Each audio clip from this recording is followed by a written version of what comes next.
It's time for KPBS Midday Edition. On today's show, we're talking about San Diego's dance community and a couple of plays bringing culture to the stage. I'm Jade Heinzman with conversations that keep you informed, inspired, and make you think.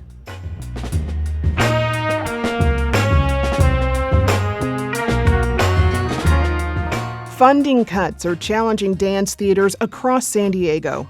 We don't have a script to read or a score to play. We need to be in community together in a space to really create what we're doing. Then John Leguizamo's show, Latin History for Morons, is back on stage at the Brooks Theater, while Jaja's African hair braiding is on stage at the La Jolla Playhouse. We'll hear from the director and playwright for both of those. That's ahead on Midday Edition. Many local dance organizations are feeling the pressure from funding cuts and other challenges to the arts landscape. Well, earlier this week, I spoke with two leaders in the local dance community who are navigating these challenges. Matt Carney is the executive director at the San Diego Ballet, and Zakia Mailer-Salinas is the founder of Disco Riot, which is a nonprofit dance organization. I began by asking them what they lost as an organization since these cuts started happening. So for Disco Riot, we've definitely seen some impacts from the NEA. At the federal level, we had a proposal in for our space residency project that we do annually that now just has sort of disappeared. At the state level, we've seen some changes in funding that support our Queer Movement Fest project that we also operate annually. And most recently at the state level, also some of the impact from the looking through the arts funding cuts to the payroll equity fund that we also submitted an application for earlier this year. So both federal and state changes. And then I think most recently, some of the changes in funding at the local level with the libraries and Park and Rec, as we also run programs out of library spaces and through Park and Rec that are public-facing programs. So I think all across the board, we're definitely seeing these cuts as having some impact on our programming and having to reshape programming due to the loss of funds. And I know the impact has been slightly different over at the San Diego Ballet. Matt, what are you experiencing there? The loss of funds is definitely what comes to the top of my mind with that question. We see it from the different levels as well.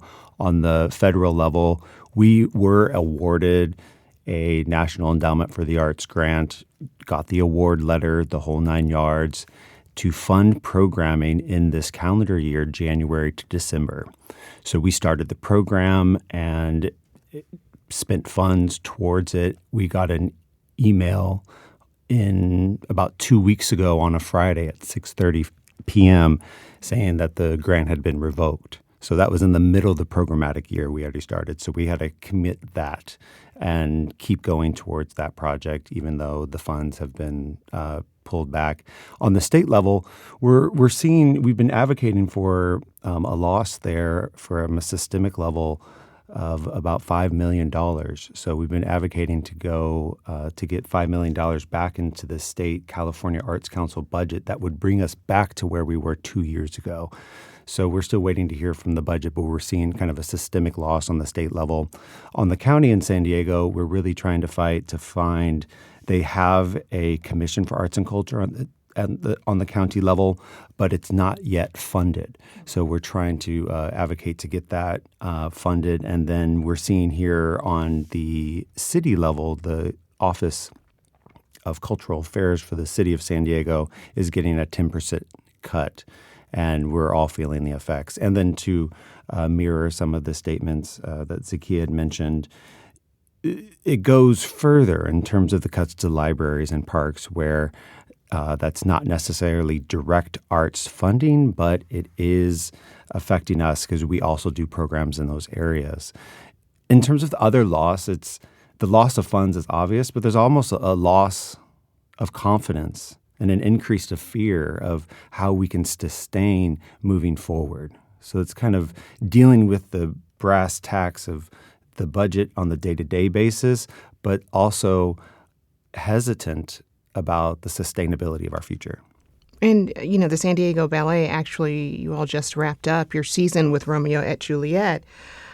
How are you looking back on this season and the challenges that you've had to navigate so far? We've been trying to present as much material as possible. We want to be able to give San Diegans an opportunity to step away from any stress and go into a theater setting and enjoy a show. So we're committed to doing programming. We're seeing increased expenses and about level on our ticket sales. So we're having to balance that. I think that the paradigm and system of big shows in the theater will be hard for us to maintain. And so we're looking to our left and our right, to our other nonprofit organizations, other arts organizations, and see if we can work together to increase partnerships and collaborations moving forward. Both of your organizations offer so much to the San Diego community. Can you talk a bit about that, the importance of dance as an art? Zakia, I'll start with you on that. Yeah, sure. Thanks. I think first and foremost, what I would like to say about what we are up to specifically at Disco Riot is really looking at our independent local artists, independent local dance makers, performers, folks who are coming out of formal training programs, looking to build their careers, folks who are new to town, trying to figure out how to build and sustain community in San Diego, folks who are looking to make dances, research projects, develop teaching practices, and trying to resource those folks first and foremost, because we understand that while there are some dance companies in town, there are far more dancers and dance artists and movement artists in our community than are represented by those individual dance company organizations who also need access to resources so they can make work and so they can develop their practice. And what we've found through doing that over the last 6 or so years is that the role of artists in the community and also the role of community in supporting artists in San Diego is really lacking development. Not that the artists are lacking development, but that the sense of community around supporting artists is lacking development in San Diego. And so much of what we have been up to really centers on trying to cultivate that sense of community, because we understand that artists need community support as much as they need any of these other resources, whether it's studio space or production support or funds to make their work. Being in community is what makes this work sustainable beyond just those kind of concrete resources. We really need each other as resource. And what we're finding is that in engaging with dance in that way and building programming like our Queer Movement Fest, which is coming up in just a couple of weeks, that it's opening up dialogue with the larger community about how the larger community can support dance and support local artists. And we're really proud to be doing that work, but it's important work, especially right now, even more than it has been in the past. We really need that community engagement, not just around the financial resources, but like Matt was speaking to, people coming to see performances, people coming to open rehearsals, people showing up to classes, and really involving themselves in the arts as a part of the arts community, so that arts feels like it is also a part of the larger community and not just some sort of isolated component of what happens in San Diego. And Matt, what are your thoughts about how these cuts are impacting the entire dance community here? I think Zakia really spoke well in terms of framing the dance industry as a community.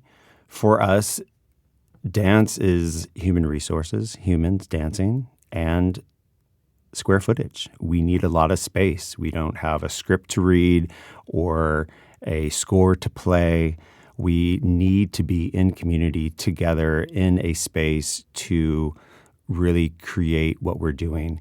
And I think for us, we're maintaining employees, about 40 employees throughout the year that we want to be able to live and work in San Diego. It's important that we provide a living wage for people to be in the city and provide what they do in terms of catharsis in dance. It's a nonverbal art form for the most part. There's something transcendental, something that comes out when an audience member sees dance, that they feel it in a kinesthetic way, that the impact of this art form is so profound and needed now more than ever.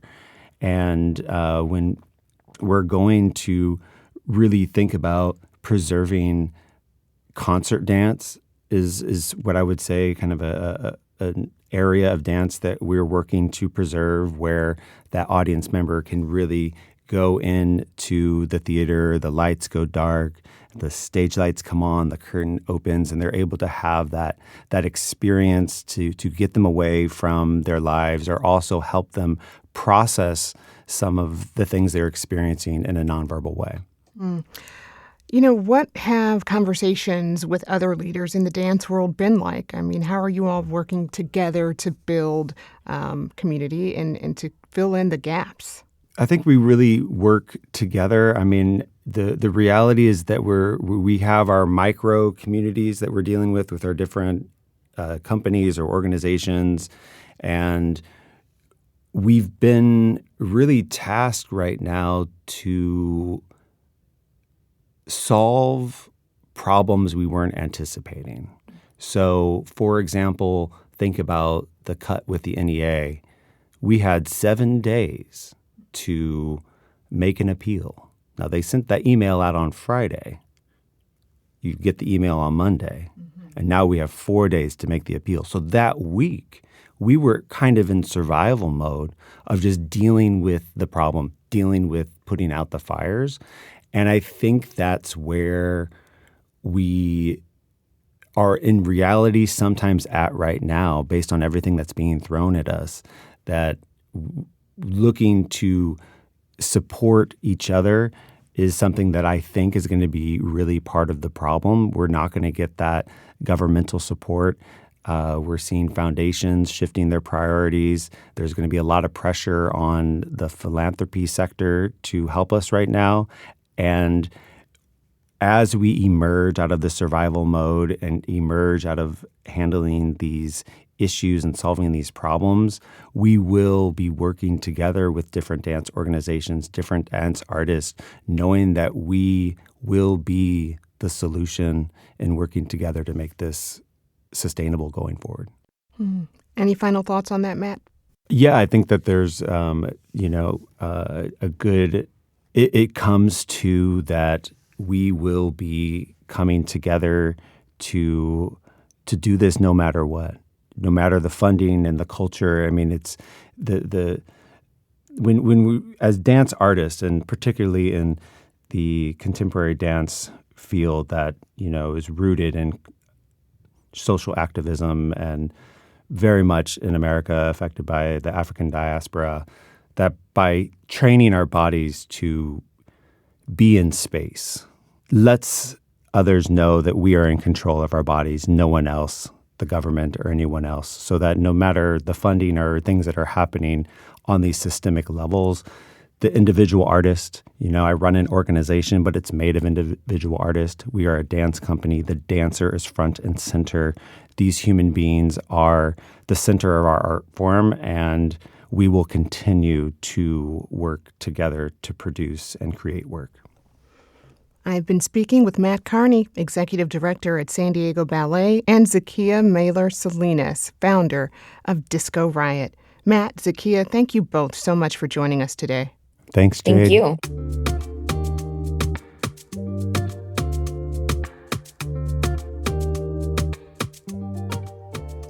Coming up on Midday Edition, Oceanside Theater Company wants to enroll you in Latin history for morons. There's two sides of history, and our history is just not recorded in our textbooks. And so I think this play tries to right a wrong. More about that play when KPBS Midday Edition returns.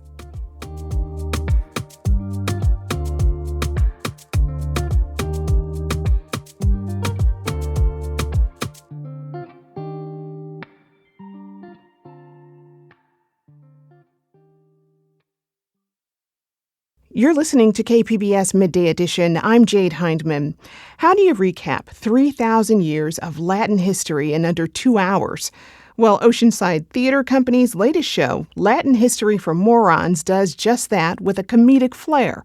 It was originally a one-man show performed by actor John Leguizamo, inspired by the absence of Latinos in U.S. history textbooks. We actually interviewed Leguizamo in 2016 when he first brought the show to the La Jolla Playhouse. This is a bigger thing. It's not such a marginalized bit of history. I mean, these were really important people who participated in contributing to the founding of democracy in this country. And to strike them out of not being present in history books, we're doing ourselves a disservice.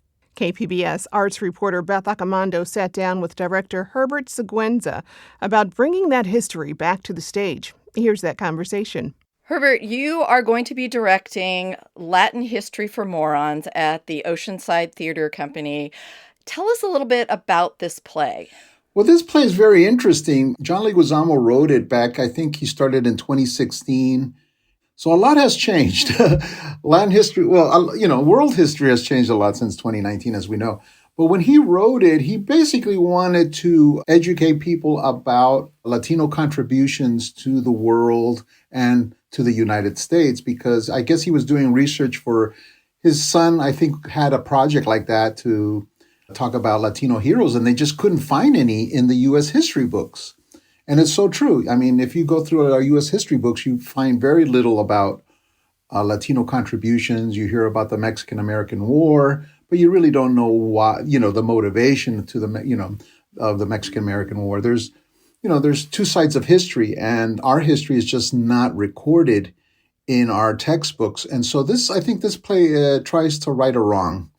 So I'm really excited about it. And as you know, Latinos in general, the community is being viciously attacked by our administration. And so I think it's just really important to talk about our contributions as not just as Latinos, but as Americans. And I think we have to remind people that we are American. We have 4 or 5 generations now since the Treaty of Guadalupe defined the border. There was people on this side of the border that were already here. And so they are American, and they've been American for many generations. And so it's just good we have to repeat that, because I think the mainstream sees us as foreigners, which is the case. But in many instances, we're not foreigners. We are American as enchilada pie. Now, this was written in 2016, which was under the first Trump administration. We're now in the second Trump administration. Has there been anything added or changed, or is it kind of sadly still as relevant as it was then? The play is more relevant because I think we got permission from John Leguizamo to kind of update it, because we had to update it because things have changed considerably. The attacks are just more vicious, more direct. And I think we, as artists, we have to respond to that. John Leguizamo is a particular performer with a particular energy. And Rick Nájera, my performer, is not John Leguizamo. And so let us tweak it a little to fit our physicality, our vicinity to the Mexican border, and all these things. And so we have tweaked it here and there to just make it a lot more relevant and a lot more localized, too. Well, and you have a long history with Culture Clash as a founding member in terms of using theater, using comedy. So talk a little bit about what you're bringing to this play from that and what you've learned over these decades of, trying to use humor and satire to affect change. Well, yeah, John Leguizamo's career and Culture Clash's career parallel each other a lot. We both came out in the 90s around the same time. Late 80s, 90s, and we came up.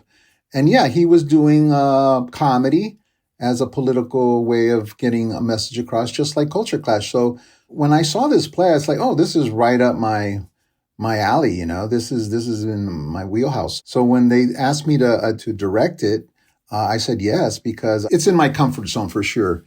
It's a solo show where you need a real versatile actor to do voices, to sing, to dance, to do all these things that we're used to doing as Culture Clash. So this was right up my alley. And Rick Nájera is a seasoned performer as well. comes from that school of thought. And so it was just a perfect marriage. And this is going to be at the historic Brooks Theater. What is that like, putting on a play there up in North County? Yeah, the theater is beautiful. It's a really nice community theater. I'm impressed with the energy that Alex and Kevin Burrows are bringing to the community.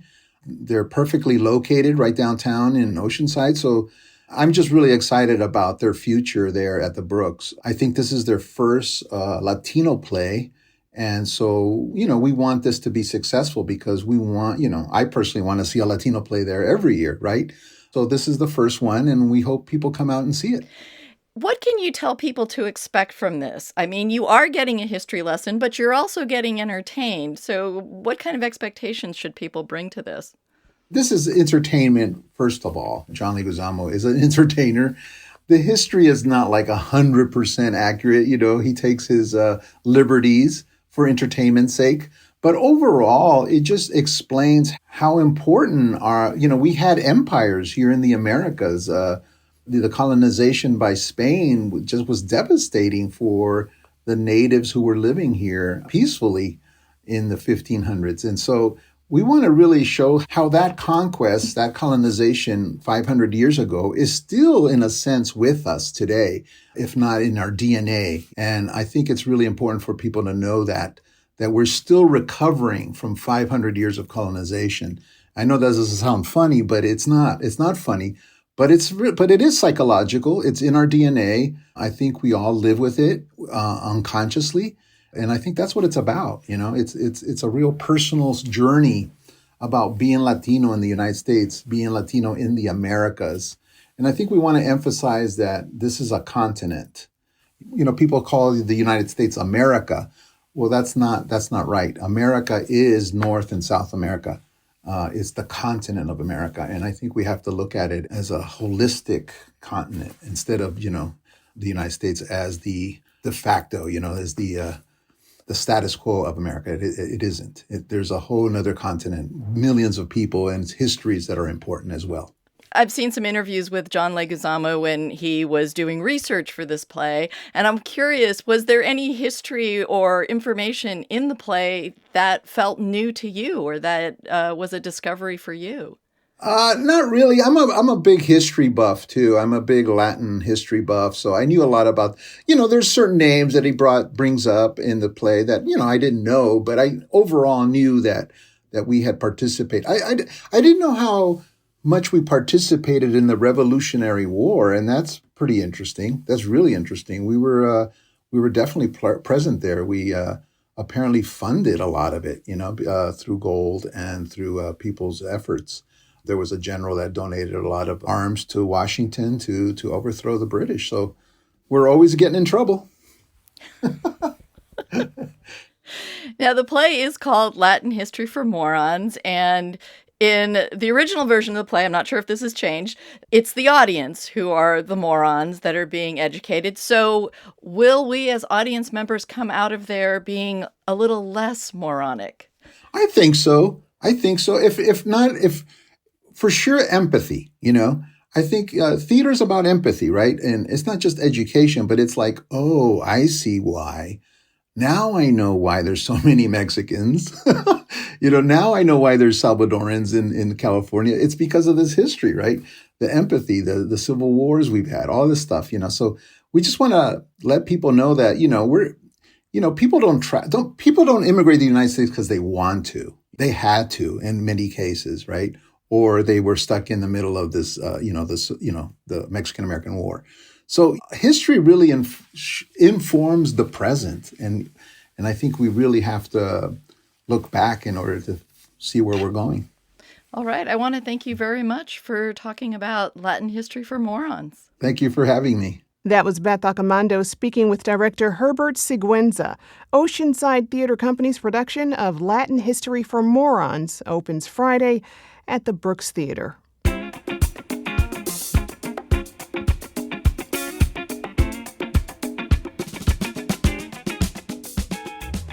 Up next, Jaja's African hair braiding takes us to a bustling braiding shop in Harlem. I always have a story every time I leave a hair braiding shop, even if it seems pretty, innocuous. Those little moments, I think, are part of the fabric of what I think makes the play, so unique. Hear more about that play when KPBS Midday Edition returns.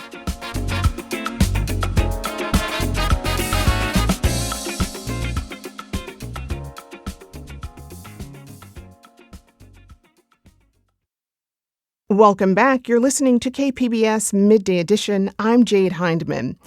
Jaja's African Hair Braiding by New York-based playwright Jocelyn Bioh is the latest play at the La Jolla Playhouse. It opened on Broadway in 2023 and has since been nominated for 6 Tony Awards, winning 2.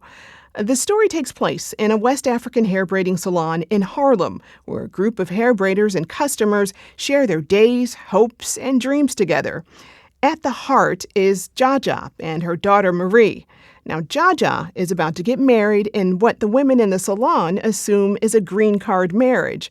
But as the play unfolds, we uncover what the American dream means to these women.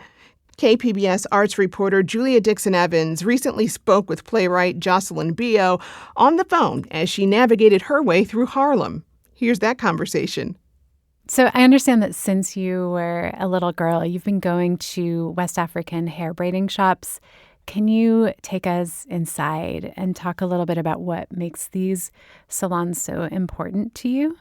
They're important for a myriad of reasons. One, it was a kind of economic decision to get my hair braided. We didn't grow up with a lot of money, and I certainly didn't have a lot of time to worry about my hair. So, going to get my hair braided in a style that could last for a couple of months was economically really smart for me and my family.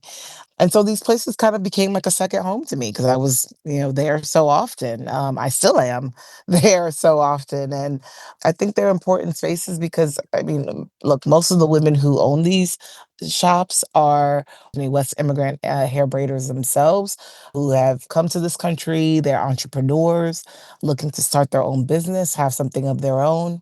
And for anybody, much less, the average American, that takes a lot of work, to start your own business and hope that it's successful, especially, in a city like New York. So I think these spaces are just also important for the communities too. Oftentimes, a lot of the African hair braiding shops that exist are in, Black and Brown communities, places that probably have families who are similar to mine, who need to have some sort of make an economic decision about their hair, and the vulnerability that also is involved with that as well. Going in there and trusting someone to do a style that will work that you like. You develop these kind of relationships with these women as well. And so they're just really important spaces, not just for the commerce, but, I think for the community. And in terms of bringing that space to life on a stage, what is the environment like? How vibrant is it? How rowdy is it? How peaceful is it? Can you paint a little picture for us? Oh, yeah. I would say they're probably very noisy. I would not be able to take a call like this at a hair braiding shop for sure. There's so many people in there, lots of music playing. There may be even a movie sometimes going on the TV screen. The news might be on. And then, a lot of these women are friends, so you're thinking, I don't know, anywhere from 4 to 5. I've been in small shops where there's only like 4 or 5 hair braiders. I've been in bigger shops where there's like 20 or 25 hair braiders. And so, what if there's an argument that happens between Mm. 2 braiders or a customer even? Or what if someone's telling a funny story that's making everybody in the shop laugh? It's a very vibrant, space. And I always have a story. I always have a story every time I leave a hair braiding shop, even if it seems, pretty, innocuous. Those little moments, I think, are part of the fabric of what I think makes the play, so unique and special and fun. That I have 30 plus years of stories to share and was able to put into a play. Can you tell us about the characters in Jaja's African hair braiding? There's Jaja and her daughter Marie, but also tell us about some of these other women that are in the space. Well, there's so many women who kind of make up the tapestry, the quilts, if you will, Mm. of the shop. Yes, you mentioned Jaja, who's the eponymous owner of the shop. There's Marie, her teenage daughter, who, for all intents and purposes, it comes off as like the average American teenager who's just looking for her place in the world and wants a bright future for herself, but is not really sure how to get it. Mm. We also have B, who is kind of the curmudgeon of the group, I would say. Mm. She's the one who's kind of been at the shop the longest and maybe has the most history with Jaja that kind of predates even opening the shop. They were both struggling immigrants together. And so she's got a bit of a chip on her shoulder about perhaps how Jaja was able to move up in the world and in a way that B couldn't. Talk a little more about the connections and the friendships between these women.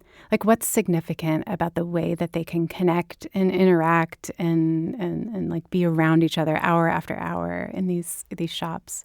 I mean, I don't know that it's more significant than any average, workplace. I mean, what constitutes any of us to be in an office or a school or um uh, uh um a hospital, any place where you're kind of working in community with a bunch of people for hours and hours and hours on end. Some people you like, some people you don't. Some people become your best friends. Some people you hope they quit and you never see them again. I mean, it's all of those things. I just think I'm putting, there's a universality to the workplace that we all kind of know and share and understand.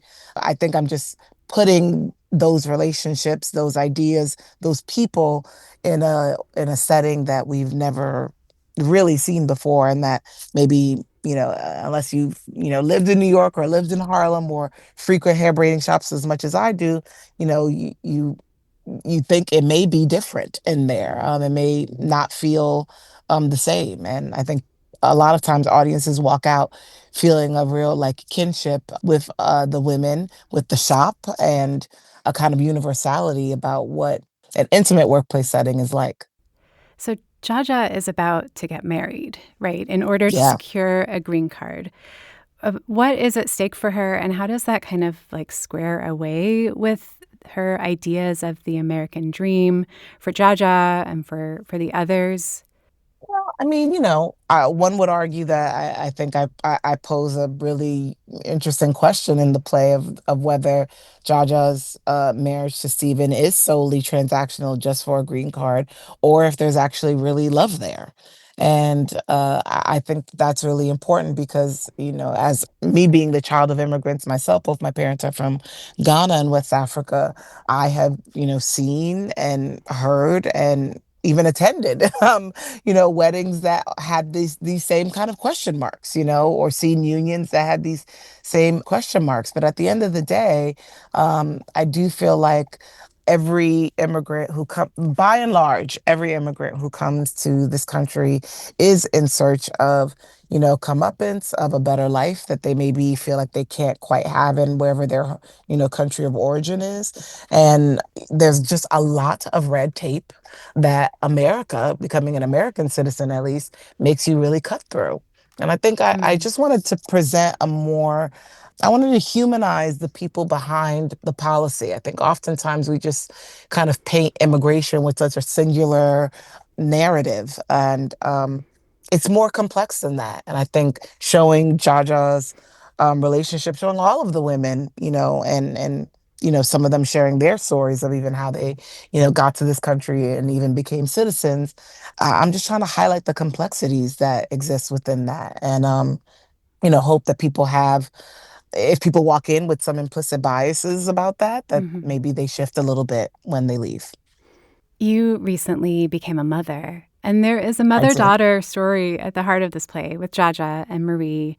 Marie has just graduated high school. How has motherhood, even at this early stage, impacted how you see mother-daughter relationships in your creative work? Oh, such a great question. I mean, I think I have a lot of I have a lot of feelings about mother-daughter relationships. I mean, I have a very unique relationship with my mom, who I think is just, a very particular individual and a kind of person who I would, in some cases, say could be an acquired taste. She's kind of Mm. like a tough mom, she doesn't always say the right thing or do the right thing to some people, and to others it's just tough love. And I feel like I'm always unpacking facets of my relationship with my mom in my work. And so I think I was able to put a lot of that into, this play. I think becoming a mom, I mean, I became a mom so early in the process of writing of the play getting produced in the original production on Broadway. When I started rehearsals, my child was only 6 weeks old. Mm. So I think I was, in some cases, just trying to make sure I was getting enough sleep. But in other ways, I kind of really understood in a visceral way sacrifice and, caring and understanding and kind of like just putting everything to the side so that way everything with my kid came first. And so I really really understood Jaja's perspective on things, like there's a world where maybe some of her actions and decisions could come off selfish, but ultimately she really is doing what she can to for the sake of her daughter and their future. And I don't think you have to be a mom to understand that, but I feel like I did in a different way when I became a mom. How does humor play into this story? And how does humor exist in these spaces, in the salons, in these relationships between mothers and daughters? At the end of the day, I do feel like there's a quote I read when I was in grad school that has kind of become my thesis statement, which is just comedy is just a funny way of being serious. Mm. And which, I've really come to understand the older I've gotten and the more, work I've written. It's really just about sharing a truth, but how you share that truth sometimes is really important. To some people, they love a drama. They love being able to go somewhere and just cry, and and express all of their, emotions and feelings in that way.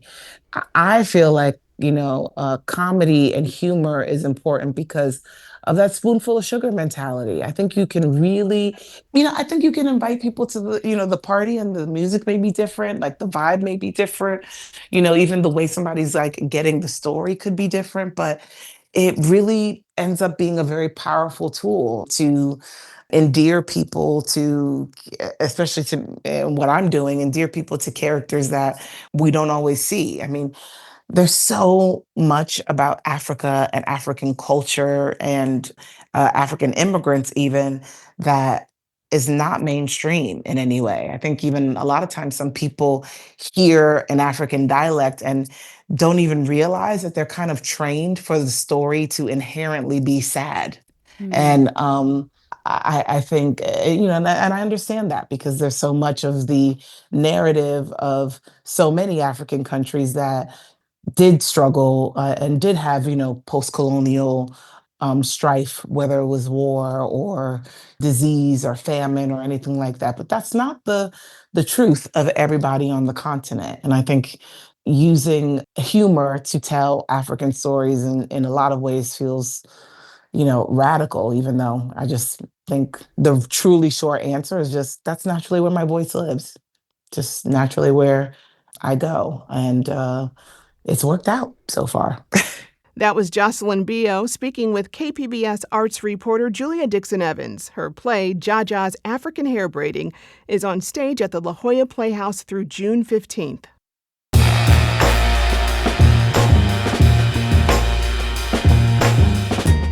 That's our show for today. I'm your host, Jade Hindman. Thanks for tuning in to Midday Edition. Be sure to have a great day on purpose, everyone.